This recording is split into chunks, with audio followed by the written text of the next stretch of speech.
Hello, everyone.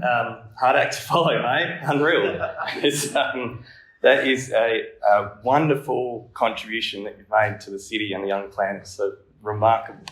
And the important thing that you did is you collected data to show the importance of the work that you're doing. And that's a little bit what I'm going to talk about today with the Healthy Streets approach. And so I'm from Perth. I'm an urban planner and urban designer, as you've heard. And James is from Melbourne. The reason I've crossed the Nullarbor is because it's quite rare to find a traffic engineer who actually likes people.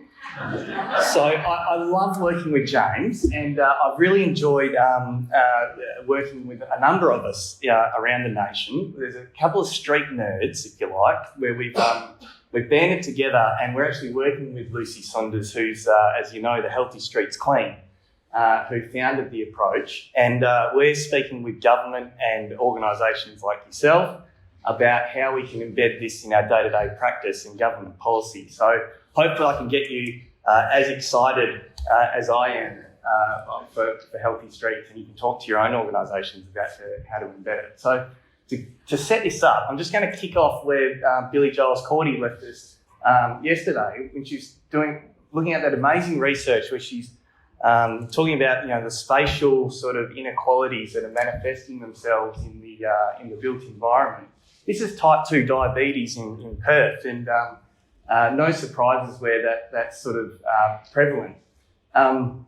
It's a big problem because obviously these are heavily planned new communities out in the fringe that we're getting critical things wrong. We've got severance created in our communities, and we haven't got the mix of uses, and we've got rates of walking and cycling down. And actually, if you look at the top 10 causes of serious illness and early causes of death in Australia, you'll find that 7 of those 10 are directly related to a lack of physical activity because of these built environments that we're creating. And the Heart Foundation's been going on about this for 2 decades, telling us that things like heart disease, childhood obesity, type 2 diabetes in particular, are directly because of these built environments that we're creating. Now, we do have a response at the strategic level. We're typically doing the right thing at the metropolitan scale. In Perth, obviously, we've got a strategic plan that is putting a lot of extra population employment, aiming to put that around existing services, existing public transport, and that makes a lot of sense. A lot of that infill population is, of course, on urban corridors. Great idea, but the irony is that those corridors, the people that are living there are at the behest of an agency who doesn't care about people, typically. So that's a bit of a problem. We've got 2 visions for the city. We've got a traffic model that it's been a bit of a crisis for our discipline, I think, for too long, that we haven't had a proper conversation about where traffic modelling is. It's not always gospel, and we actually need another framework to actually get at the table and start talking about, well, perhaps we might have a lower level of service of cars for this particular area because this is a really important place for people. And this is where the Healthy Streets framework can help. At the local level in WA, the strategic community plans that local governments are obliged to prepare have a section in there where they need to report on health initiatives. This is a perfect spot where you can embed the Healthy Streets approach and make sure that projects are doing it, looking at it through a Healthy Streets lens from then on. So what is it exactly? If you haven't familiarised yourself with the Healthy Streets, the 10 indicators, the reason they're so effective, and we've been using it on projects now for some time, we found it so effective because the 10 indicators are so easy to understand by both technicians, community and councillors, right? So we've heard about other frameworks in this conference, and they're all very useful, but sometimes the language that's used is not always understood by community members.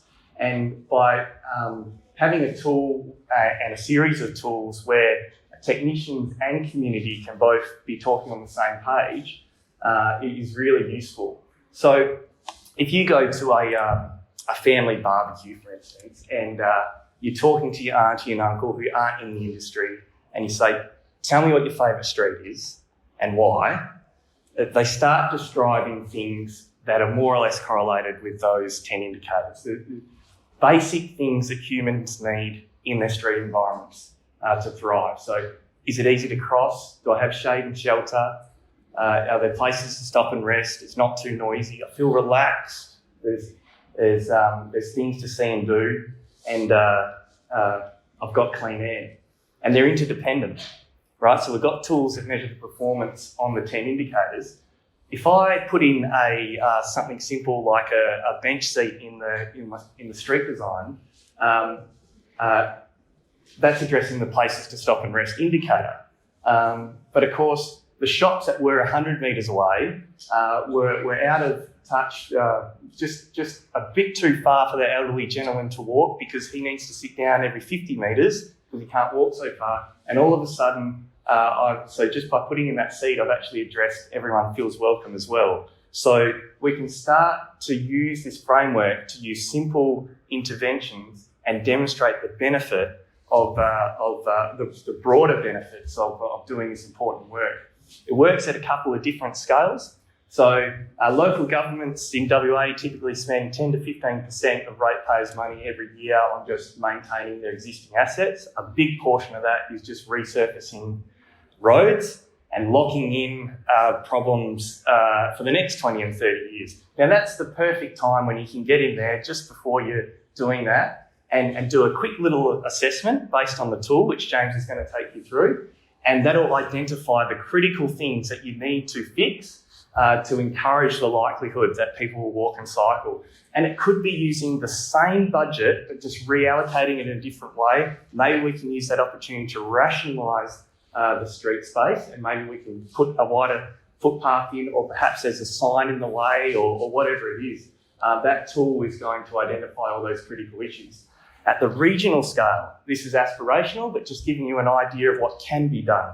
London has a whole range of data sets that they're using, including they've got noise sensors, they've got air sensors, they've got obviously density and traffic volumes. They overlay these data sets and it spits out an output that will basically give you the likelihood of how healthy that street is in terms of people walking and cycling. You can deduce from that what are obviously the arterial roads that carry a lot more traffic and aren't as pleasant and comfortable. The fascinating part about this is, remember when Walk Score came out, probably unintendedly, you had real estate agents using it to market how walkable a place is. Well, the interesting thing is in London, you're actually seeing that because people are becoming more familiar with the Healthy Streets framework. We've got now agents in London actually marketing property on how healthy the street is based on tools like this. At the local level, these are some of the assessments we do on the daily. So this is the stuff that's a familiar environment I'm sure you're seeing everywhere in Australia. Now this is actually built incorrectly to code, or at least the WA code. Two important things. The engineers constantly incorrectly interpret OS roads to have the garbage truck not cross the centre line of the road, which is perfectly legal on a low order access street. And as a result, we have bigger than necessary curbs. And then incorrectly, we put the footpath back a curb. So we've got a vulnerable user close to the speeding cars. And as a result, the pedestrians are off the desire line. And that might not sound like a big deal, but when you're pushing a pram, you're in a wheelchair, or you're going for a run, it's a very dangerous situation. And humans are pretty smart. We only have to, have one or two uncomfortable experiences, and we won't put ourselves in that situation again. So we wonder why people aren't walking. Now, using the same pot of money, if we had designed it properly to code, we would have allowed the garbage truck to cross the centre line of the road, which means we can really tighten up that curb radii, and it means we can get the footpath back a property line where it should be, create the separation for the pedestrians and the street trees. Very simple things, but as you can see, we're using the tool to actually demonstrate the before and after, so we can have that conversation about where this helps based on those 10 important indicators. Just before I cross over to James, funding, right? So state government's really good, as Andrew made the point, that state government's got all this money typically, and we've got a big surplus in WA, and we're really good at building big infrastructure projects. However, we would have more of an impact with a number of different local street interventions, but admittedly, that is hard to administer. The brilliant thing that London's done is they've set up the Livable Neighbourhoods program. And this is what we're advocating, and I want you people to get excited about it so we can get more people advocating for this, is we're calling it a Healthy Streets Fund.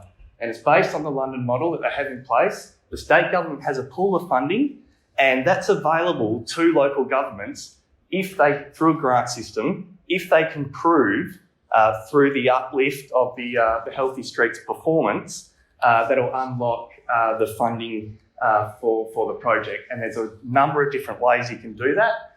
We're using surveys with the community that are based on the Healthy Streets indicators, the qualitative assessment, which is a series of prompters that even community can go out there and report on deficiencies in their street.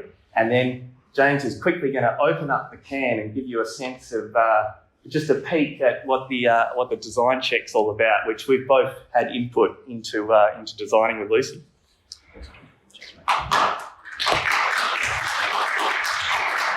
Is that an applause for me arriving or Eric leaving? I'm not sure, but I'll take it. Apologies if I'm a little bit throaty. I think somebody put a beer in my orange juice last night, but I'm slowly getting there. Okay. Yeah, so the assessment tool. So Lucy did a tour of Australia and New Zealand, and she got some good traction. Everyone was excited, and Healthy Streets, so people started to talk about Healthy Streets. But straight away, everybody went and downloaded the tool. It was a London-based tool, and tried to apply it in an Australian climate. And that threw up a few issues because, as you can imagine, in London, we talk, like Eric mentioned, we talk about noise pollution, we talk about air quality, whereas over here, things like shade and shelter are far more important given the climate that we're in. So we got a group of experts and me together to basically set up this big working group over like 4 or 5 months. It was a lot of people in government, and then Eric and I were the consultants that were invited because of our previous work experience with Healthy Streets. And we met every couple of months and we tested the tool and we refined it. And it was all based on our experience. It was based on best practice. The New South Wales Walking Space Guide came into it. The London Cycle Design Standards came into it. Austroads came into it. It wasn't just our own opinions. There was actually some meat on the bone here. And then we developed the tool. So it's a quantitative assessment of the street. I think that's really important because I've seen hundreds of these type of tools in my career, and quite often they're very subjective. But this is actually data-led and it's quantifiable.